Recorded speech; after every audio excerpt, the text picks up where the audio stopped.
السلام علیکم دوستو، آج کی ویڈیو میں ہم ڈو کی نیسٹنگ اور ڈو کے بڑے اہم مسئلے یعنی میل اور فیمیل کے ڈیفرنس کے بارے میں بات کریں گے۔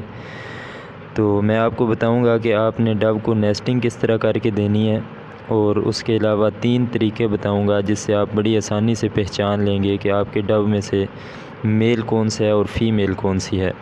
تو ویڈیو کو آخر تک ضرور دیکھیں۔ سب سے پہلے ہم بات کرتے ہیں نیسٹنگ کی کہ اس کے لیے کون سا مٹیریل آپ کو چاہیے۔ تو دوستو، نیسٹنگ کے لیے آپ کو سب سے پہلے اس طرح کی ایک چھلنی چاہیے۔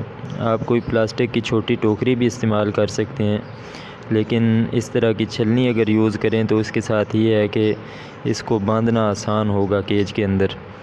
تو جب بازار سے آپ نئی خریدیں گے تو اس کا یہ والا ہک جو ہے یہ سیدھا ہوتا ہے، آپ نے اس کو تھوڑا سا بینڈ کر کے اوپر کی طرف کر لینا ہے تاکہ اس کو آسانی سے باندھا جا سکے۔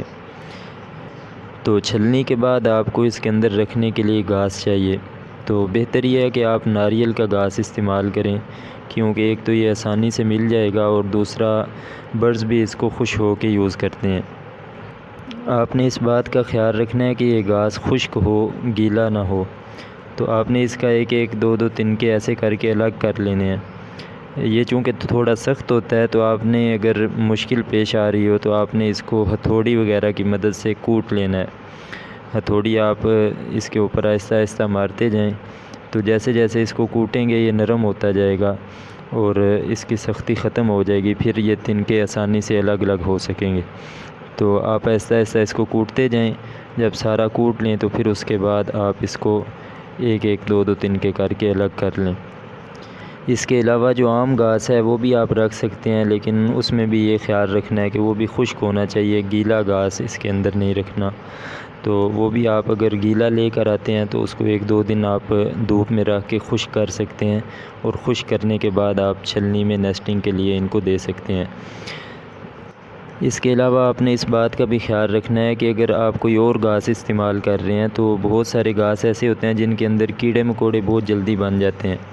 تو آپ نے کوئی بھی ایسا گھاس استعمال نہیں کرنا جس میں کیڑے وغیرہ بنتے ہوں، اور اگر ایسا گھاس استعمال کر رہے ہیں یا ناریل کے چھلکے بھی استعمال کر رہے ہیں تو ابھی میں تھوڑی دیر بعد آپ کو ایک پاؤڈر دکھاتا ہوں، وہ پاؤڈر آپ نے ضرور یوز کرنا ہے۔ اس سے یہ ہوگا کہ برڈز کے اس نیسٹ کے اندر گندگی اگر بن جائے تو اس کی وجہ سے کیڑے نہیں بنیں گے۔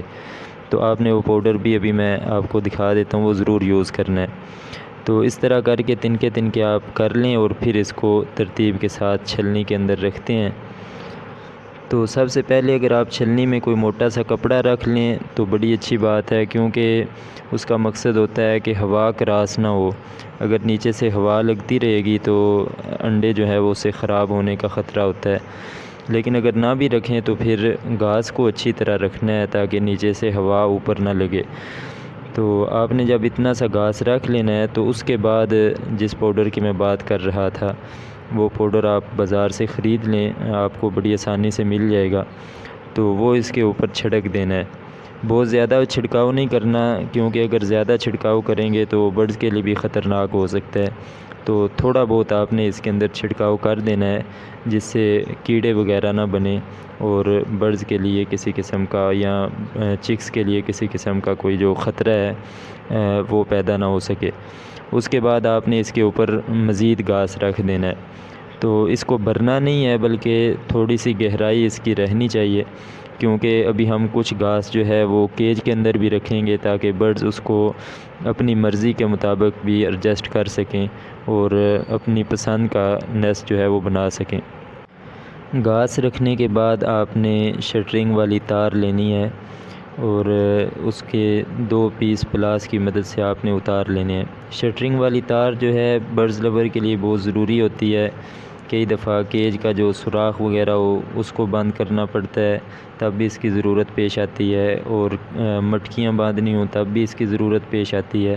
اور اسی طرح اگر برڈز وغیرہ کے لیے نیسٹنگ کرنی ہے تب بھی اس کی ضرورت پیش آتی ہے۔ تو آپ نے اس کے 2 چھوٹے چھوٹے پیس لے لینے ہیں، اور ایک پیس جو ہے وہ نیچے کی جانب چھلنی کی 2 تاروں کے درمیان سے گزارنا ہے۔ آپ نے اچھی طرح اس کو دیکھ لیں کہ 2 تاروں کے درمیان سے گزارنا ہے، اور گزارنے کے بعد اس کو تھوڑا سا بینڈ کر کے چھوڑ دینا ہے آپ نے۔ اس کے بعد آپ نے دوسرا پیس لینا ہے، اور دوسرا پیس چھلنی کا یہ جو ہکس ہے اس کے بالکل اوپر والی جانب جہاں سے یہ شروع ہو رہا ہے وہاں پر اسی طرح 2 تاروں کے درمیان سے گزارنا ہے اور اس کو بینڈ کر کے چھوڑ دینا ہے۔ اب جب اس کو کیج کے اندر باندھنا ہو تو آپ آسانی سے کیج کی تار سے کراس کر کے اس کو بڑی آسانی سے باندھ لیں گے۔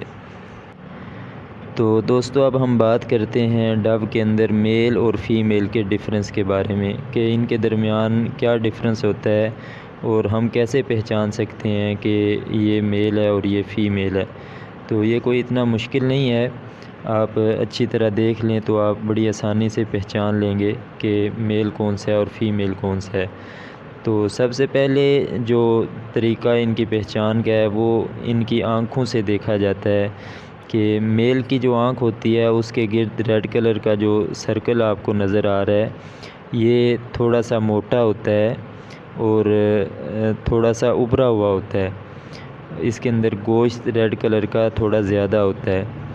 اور جہاں تک فیمیل کی بات ہے تو فیمیل کے آنکھ کے گرد بھی اس طرح کا سرکل ہوتا تو ہے لیکن اس کے اندر گوشت اتنا زیادہ نہیں ہوتا اور وہ ابھرا ہوا نہیں ہوتا جیسا کہ آپ کو نظر آ رہا ہے، یہ فیمیل ہے۔ اس کے آنکھ کے گرد جو دائرہ ہے اور میل کی آنکھ کے گرد جو دائرہ ہے اس کے اندر کافی سارا فرق بالکل واضح طور پر معلوم ہو رہا ہے۔ تو ایک طریقہ تو یہ ہوتا ہے ان کے اندر میل اور فیمیل کی پہچان کرنے کا۔ اور دوسرا طریقہ جو ہوتا ہے وہ ان کی ٹانگوں کے درمیان 2 ہڈیاں ہوتی ہیں، اس کے ذریعے پہچانا جاتا ہے کہ یہ میل ہے یا فیمیل ہے۔ تو آپ جب اس کے اوپر انگلی لگائیں گے یا ہاتھ لگائیں گے آرام سے، تو اگر وہ دونوں ہڈیاں ملی ہوئی ہیں ان کے درمیان زیادہ گیپ نہیں ہے تو اس کا مطلب ہے کہ وہ میل ہے، اور اگر ان 2 ہڈیوں کے درمیان تھوڑا گیپ نظر آ رہا ہو تو وہ فیمیل ہوتی ہے۔ اور تیسرا طریقہ یہ ہے کہ آپ ان کے سر سے پہچان سکتے ہیں کہ میل اور فیمیل میں کیا فرق ہے۔ میل کا جو سر ہے وہ تھوڑا موٹا ہوگا اور فیمیل کا جو سر ہے وہ تھوڑا اس سے باریک ہوگا، چھوٹا ہوگا۔ تو یہ 3 طریقے ہیں جن سے آپ میل اور فیمیل کو پہچان سکتے ہیں۔ تو دوستو اب دیکھیں، چھلنی کیج میں باندھنے کے بعد تھوڑا بہت گھاس جو ہے وہ کیج کے اندر پھینک دی ہے۔ اب برڈز خود ہی اس کو چھلنی میں رکھتے جائیں گے اور اپنے حساب سے جیسے ان کو ضرورت ہوگی اس طرح ایڈجسٹ کر لیں گے۔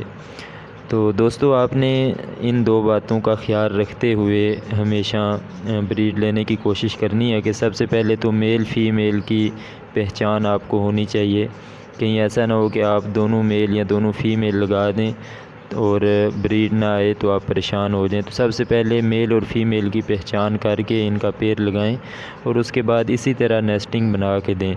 جب اس طرح آپ ان کو نیسٹنگ کر کے دیں گے تو آپ کے برڈز بہت جلد بریڈ کی طرف آ جائیں گے۔ تو ایک کلچ بریڈ کر لیں تو اس کے بعد آپ نے نئے سرے سے ان کو نیسٹنگ کر کے دینی ہے اور پہلے والا جو گندا نیسٹ ہے اس کو باہر پھینک دینا ہے، اور اسی طریقے سے آپ نے دوبارہ سے ان کو نیسٹ بنا کے دینا ہے۔ تو دوستو مجھے امید ہے کہ آپ کو ویڈیو اچھی لگی ہوگی، اگر اچھی لگی ہے تو لائک شیئر کریں اور چینل کو سبسکرائب کر دیں تاکہ مزید اس طرح کی ویڈیوز بھی آپ تک پہنچ سکیں۔ اللہ حافظ۔